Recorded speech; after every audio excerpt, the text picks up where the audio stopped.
नमस्ते छात्रों। आज हम कहानी लेखन इस पाठ का अध्ययन करेंगे। लेखन विभाग में मैंने आपको बताया था कि आपको पत्र लेखन, निबंध लेखन, कहानी लेखन, विज्ञापन लेखन, अनुवाद लेखन और संवाद लेखन इनका अध्ययन करना है।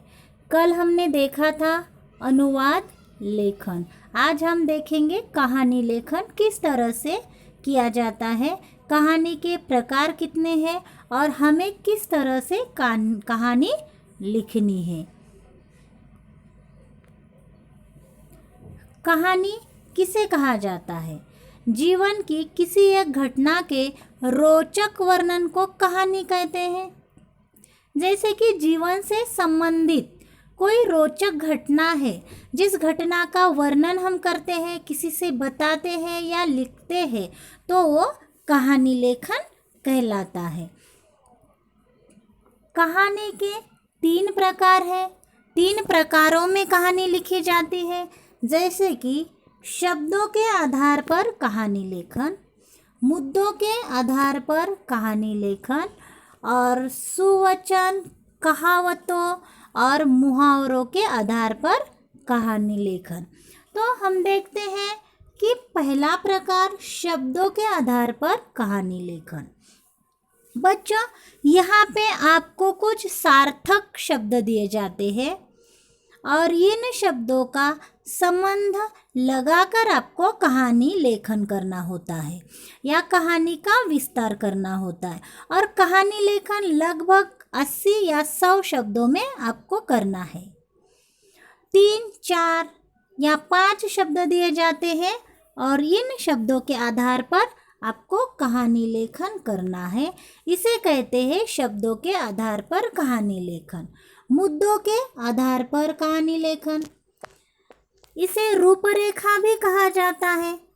जैसे कि आज तक हमने रूपरेखा या मुद्दों के आधार पर कहानी लेखन किया है।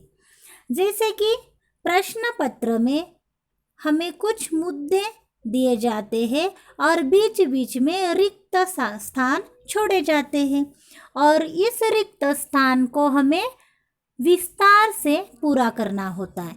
लेकिन यहाँ पे कुछ बच्चे ऐसा करते हैं कि एक राजा था,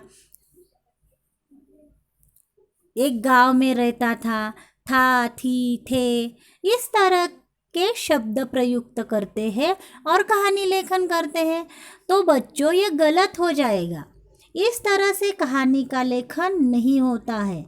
तो मुद्दे आपको अच्छे से पढ़ने हैं, समझने हैं, उसके बाद ही उसका विस्तार करना है। इसे कहते हैं मुद्दों के आधार पर कहानी लेखन। तीसरा है सुवचन, कहावत या मुहावरों के आधार पर कहानी लेखन। सुवचन दिया जाता है।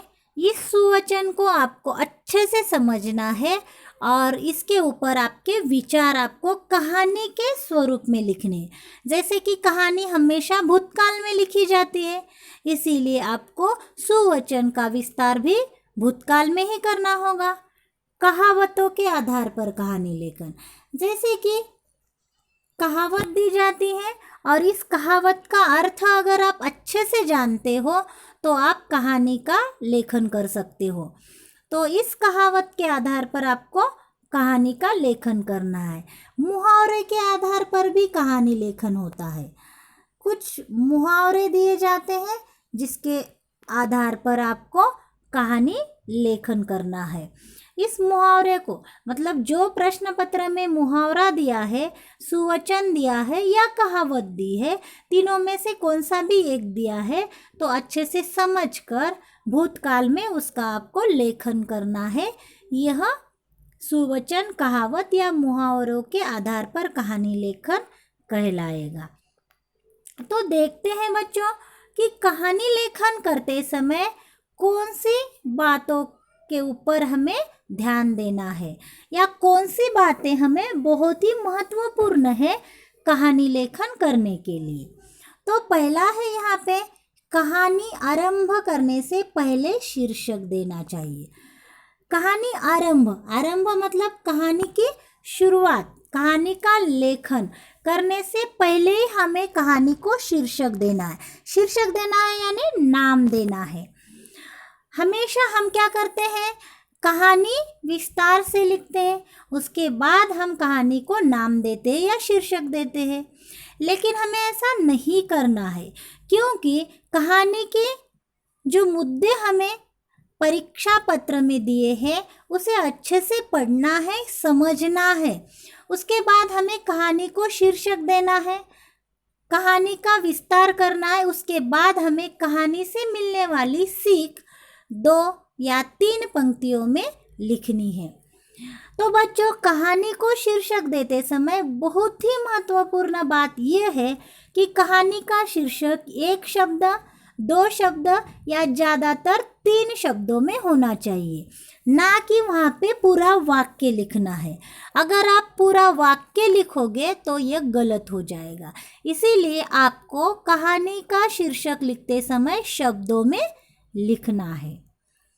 उसके बाद कहानी की सीख लिखनी होती है आपको। तो कहानी की सीख 2 पंक्तियों में या 3 पंक्तियों में होनी चाहिए।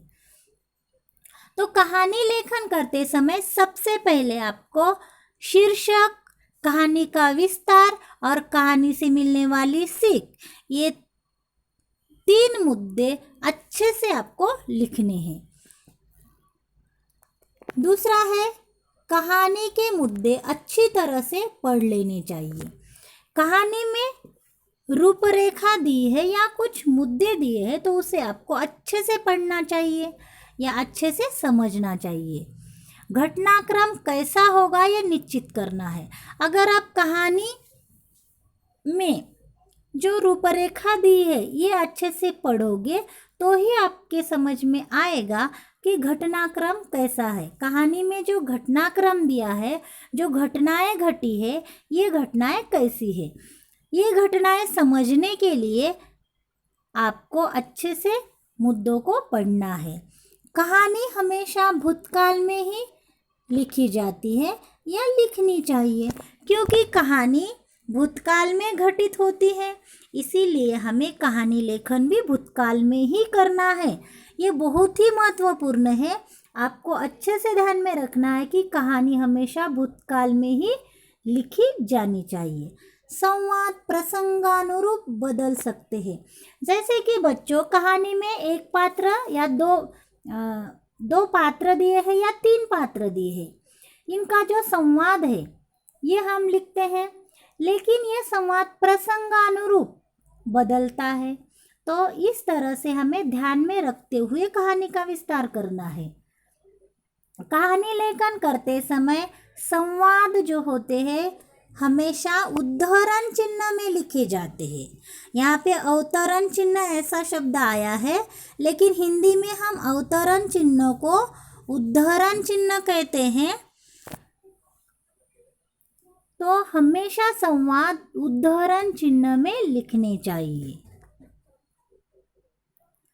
शीर्षक छोटा और आकर्षक, मार्मिक होना चाहिए। कहानी का जो शीर्षक होता है, नाम होता है, छोटा सा और आकर्षक, मार्मिक यानी महत्वपूर्ण होना चाहिए, क्योंकि नाम के ऊपर ही कहानी का जो प्रभाव है वो होता है। कहानी का शीर्षक अर्थ सारंगभित हो, मतलब कहानी जो दी है इस कहानी से संबंधित शीर्षक होना चाहिए, मतलब अर्थपूर्ण शीर्षक होना चाहिए। कहानी काल घटनाक्रम के अनुसार यह धारावाहिक हो। कहानी का जो घटनाक्रम है वो एक के बाद एक इस क्रम के अनुसार होना चाहिए। हम कहानी लेखन करते समय घटना का क्रम ना बदले, या नीचे की घटना ऊपर, ऊपर की घटना बीच में, ऐसा ना लिखें। तो कहानी का घटनाक्रम क्रमानुसार होना चाहिए। हर एक मुद्दे को स्पर्श करके उसका अपेक्षित विस्तार होना चाहिए। मतलब कहानी के रूपरेखा में 5, 6, 7 ऐसे कुछ मुद्दे हमें दिए हैं, तो हर एक मुद्दों को हमें अपेक्षित मतलब अच्छे से विस्तार करके लिखना है। समझो पहला मुद्दा हमें अच्छे से पता है या अच्छे से हम उसे जानते हैं तो उसे बहुत ही 5 6 7 पंक्तियों में लिखना, और दूसरा या तीसरा मुद्दा हम नहीं जानते हैं या उसके बारे में हमें ज़्यादा जानकारी नहीं है तो उसे 1 2 पंक्तियों में लिखना गलत हो जाएगा। हर एक मुद्दों को हमें अच्छे से विस्तारित रूप से लिखना है। कहानी प्रसंगानुरूप, वातावरण, शब्द, भाषा, संवाद अनुकूल होना चाहिए। जैसे कि कहानी में जो प्रसंग दिए हैं, इन प्रसंगों के अनुसार हमें भाषा शैली का उपयोग करना है, संवादों का उपयोग करना है और अच्छे से कहानी का विस्तार करना है। तो छात्रों, आज हमने कहानी के प्रकार, कहानी किस तरह से लिखनी चाहिए और कहानी में कौन कौन सी बातों को गौर किया जाता है, इसके बारे में जानकारी ली है। तो इसके जो प्रश्न और जो उत्तर है, जैसे कि शब्दों के अनुसार कहानी लेखन, मुहावरे कहावतों के अनुसार कहानी लेखन और रूपरेखा के अनुसार कहानी लेखन, ये मैं आपको PDF में दे दूंगी। आज तक हमने रूपरेखा के अनुसार कहानी लेखन किया है, लेकिन शब्दों के अनुसार कहानी लेखन और मुहावरे सुवचनों के अनुसार कहानी लेखन हमें अभी करना है। तो इस तरह से कहानी लेखन किया जाता है। धन्यवाद छात्रों।